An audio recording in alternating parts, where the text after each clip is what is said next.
This time on the Iron Empire, back into the Harleys. We're doing up a softail, which you would have seen in my first Harley video for a family friend. And we haven't got the bike yet. It's currently at my mate Adam Calb's. He's sorted out the tune on it and sorted out some wiring. And tonight we're getting stuck into a bit of paint and panel. And tomorrow I pick up the bike and then fitting guards and all sorts. So we'll get grinding and get stuck into it.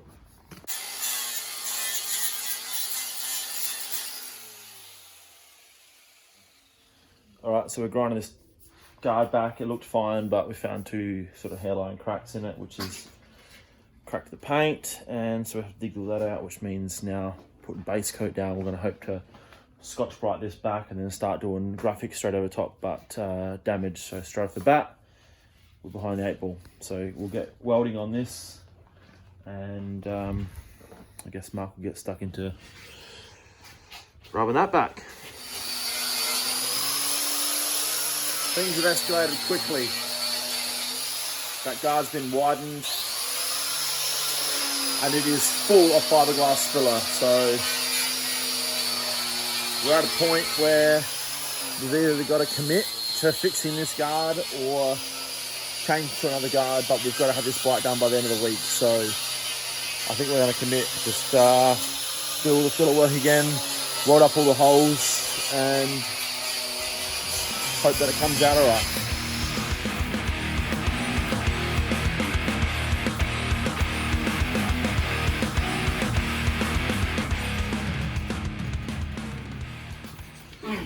So this rear guard had 1, 2, 3, 4, 5, 6, 7, 8, 9, 10 unused holes.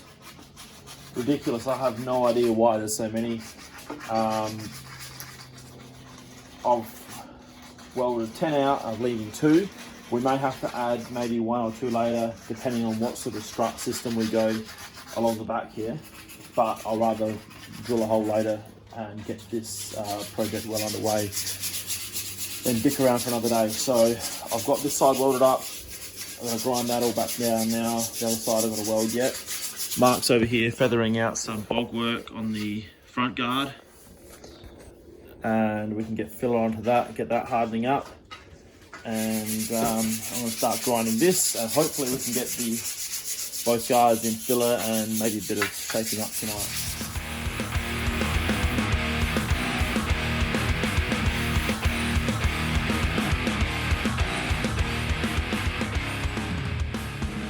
Okay, so end of night 1, we've got the tank down to 600. That's ready for a spot prime, and that's then ready for base coat. And the guard here, it had basically worked out why this guard was such a mess, is that it's actually a stock guard. It's been widened with a strip down the guts. So there is a bunch of filler in here.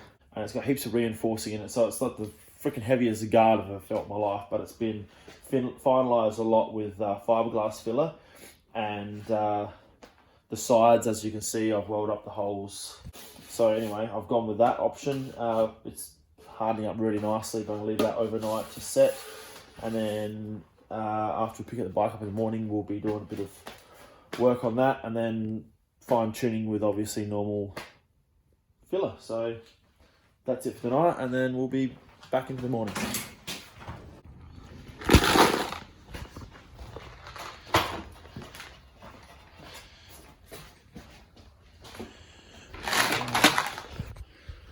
Alright, here we are, day 2. We finally got the bike back from Adam this morning, and now we're at a point where we want to get this rear guard mounted and weld these struts back on.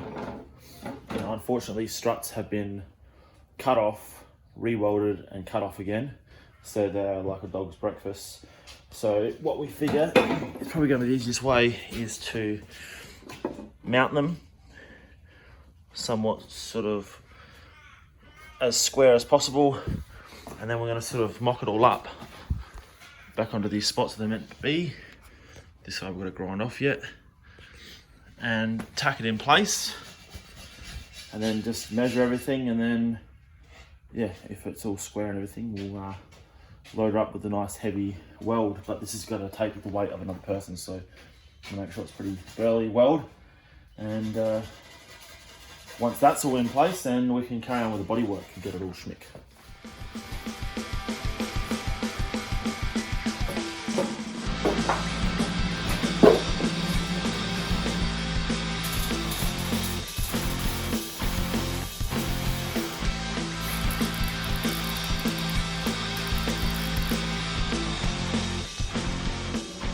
Alrighty, so I've got the rails now welded on. They actually come up really nice. They're nice and symmetrical, so I'm really happy with that. Plenty of thick weld in there. There was a lot of gap to fill, so it was very hard to make it look neat, but I cranked the welder right up and I just hammered it. So there's no way they're gonna break, so they are strong as. So yeah, stoked. Mark's out there standing up the guard now.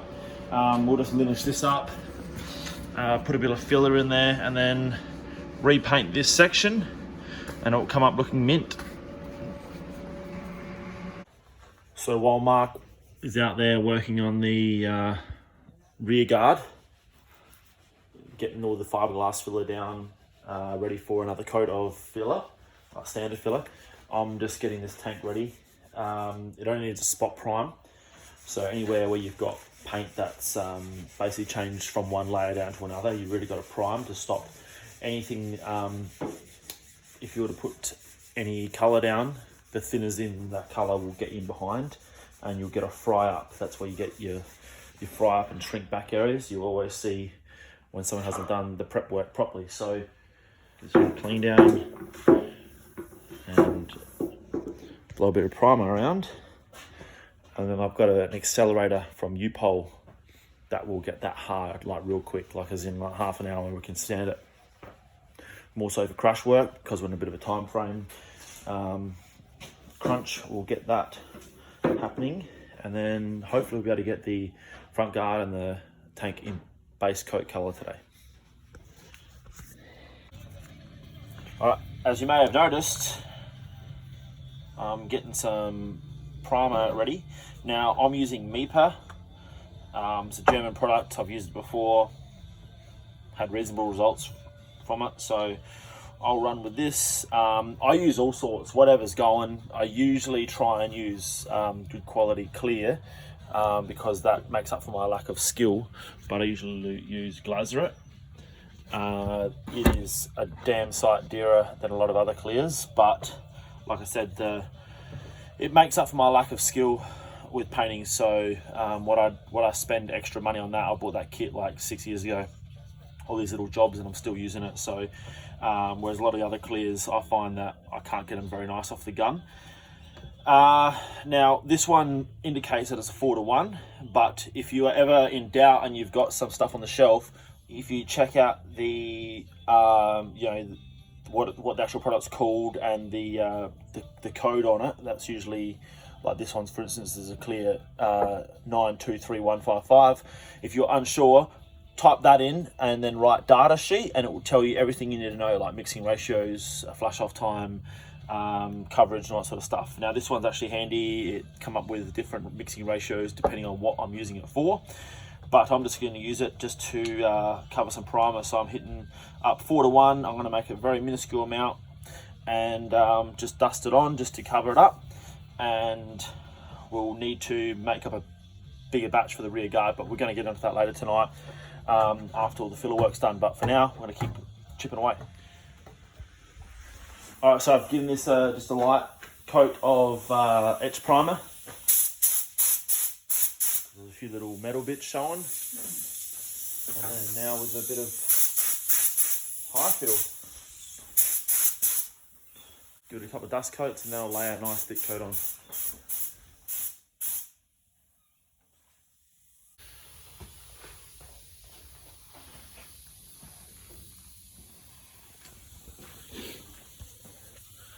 Front guard is now all dry and been blocked back to 600, and this has now been feathered out to 600 as well.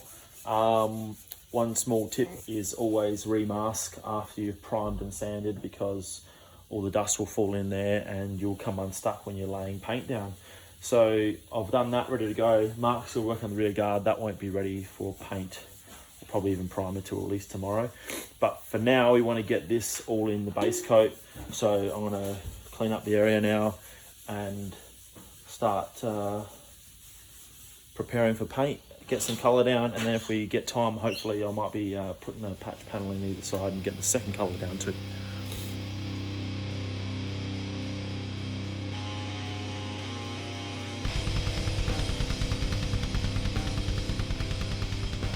So we've made a little makeshift booth in here to try and keep the dust levels down. This is all prepped up, ready to go, ready for base coat. So silver's about to go on now and then intercoat clear.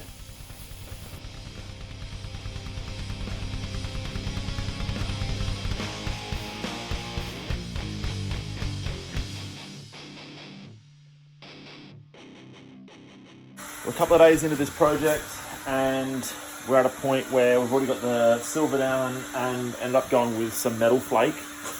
But with a few complications, I have to redo that, which is standard for custom paint for me anyway. So that's getting re-flaked this morning. And then the rear guard is now ready for a high fill prime. So hopefully we'll have this all flaked, set today and blocked back ready for graphics, and hopefully we'll be laying some graphics tonight or today at some stage. So.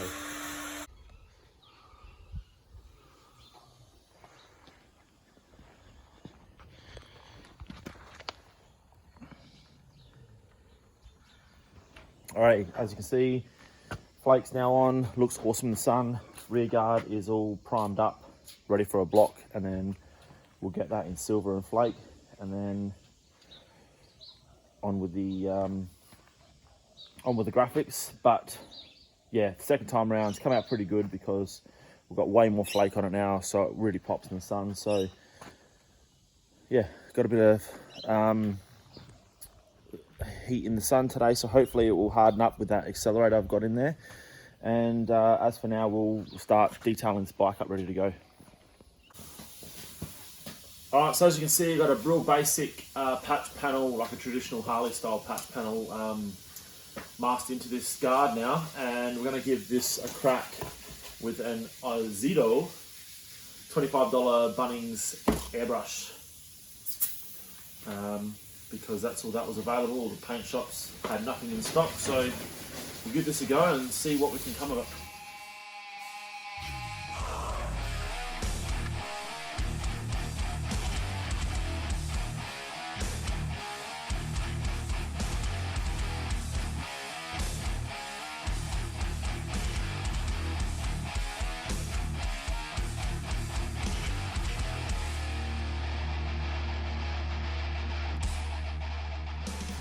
Alright, another woolly day here. Pretty cold, about 8 or something. So I've got a little fire in here cranking, and I've let the base coat on this settle so I can start some more masking up. So I'm going to continue on with some graphics. Unfortunately, with custom paint, there's a lot of planning ahead and waiting between coats and all sorts of stuff. So I'm going to start masking this out and see what I can come up with.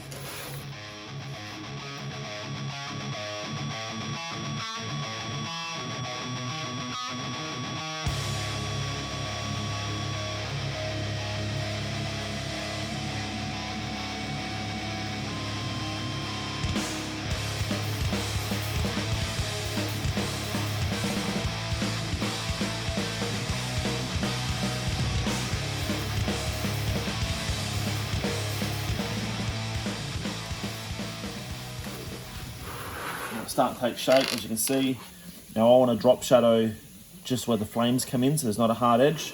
So now the back mask, I can do that, but I've got to be real careful not to get any overspray on the rest of the graphics there.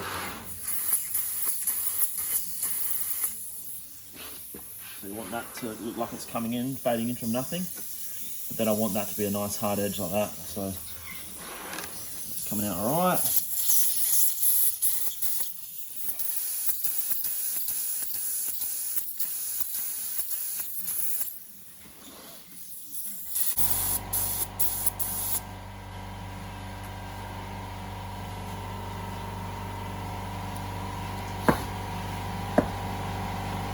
So as you can see now, these two flames where it comes in, and then goes back out.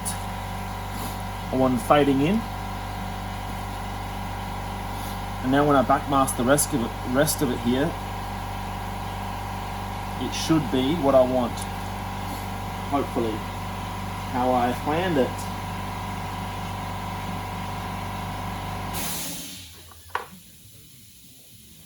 I'm a bit worried about this part because I've done a base coat white because I want it to really pop. There's no clear over the white, so if it lifts the white, then I'm a bit knackered. And it's a big job to recover from that. There are products on the market for custom paint like Intercoat clears, which are like a base coat clear pretty much. It doesn't have any hardener in it, but it just gives you a bit of an insurance backfall. If something goes wrong, you can sort of rub back to the Intercoat, but I don't have that, so I'm just going straight out base coats colours. So if something goes wrong, it's not going to be fun. So this line is actually stark white, and then the next line when I backmask that is going to be the metal flake silver.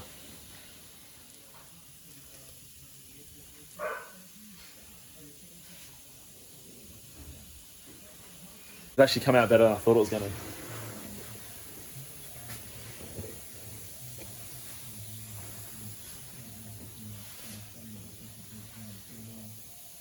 So as you might have seen in the footage, the pattern I got here is literally just spraying over my thumb.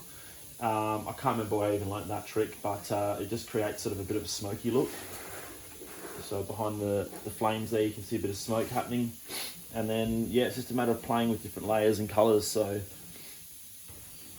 now, if you've ever heard of people saying it's got candy, like candy apple red, anything candy is pretty much a colour that's pretty much transparent. So a lot of people would then, at this point, candy, say red over it or blue, and then you'd get all this would just be like a nice film of blue. But then when you get in the sun, that will be a real stark metal flake blue or whatever colour you choose. But this bike, we're going to leave silver and black, and I think it's come out pretty good. Just going to give it some clear. And then on to the rest. Rear guard and tank. It's going to be a big day.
Alright, I've just bashed down one dust coat of the clear, and it seems to be going alright. Like last time, nice light coat, and then I usually hit it with two pretty heavy coats. And so far, it's been pretty good. I haven't got too much build on all my graphics, so the clear has sort of been burying that pretty good. Sometimes with graphic work, you need to block it all back and then re-clear like a flow clear to get it all looking seamless. But so far, like with the guard, had really good result with just one clear. So we're going to have some dinner now. I'll get a few more coats down on this, and then we'll be on to the last, the guard.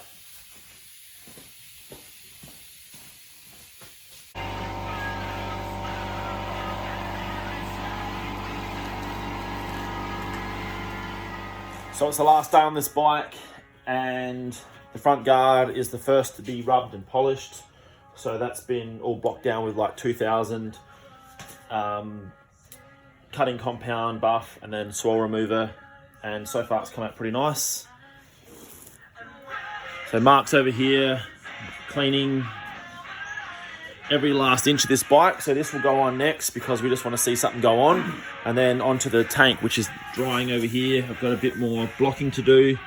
Once that's all blocked, polish that up. So yeah, big day. All right, so I was blocking this tank back, ready for polish, and I rubbed through. Peaking, it happens. Rookie mistake, but I'm halfway through repairing it now. I was too angry to pick up the phone before, but I've rubbed through the drop shadow, the white to the clear. So I've already dropped in some white to repair that, and now I'm backmasking and blowing the drop shadows back in, and I should have it repaired. Now I was going to spot clear that section, let that go off, and then I'll continue on with the rest of the tank.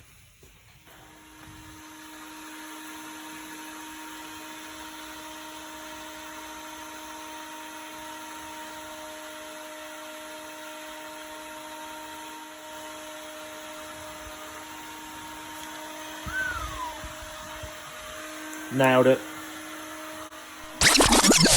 Unfortunately, that's it for this episode, guys. There's just too much to pack into one video. I've got like 2 hours or more worth of footage to get through, so we'll have to pick up next Saturday. Come back, check out the channel again for part 2 of the Harley build. Thanks for watching. If you haven't already, please hit the like button, leave me a comment, subscribe, hit the notification bell, and I'll see you all soon. Cheers, guys.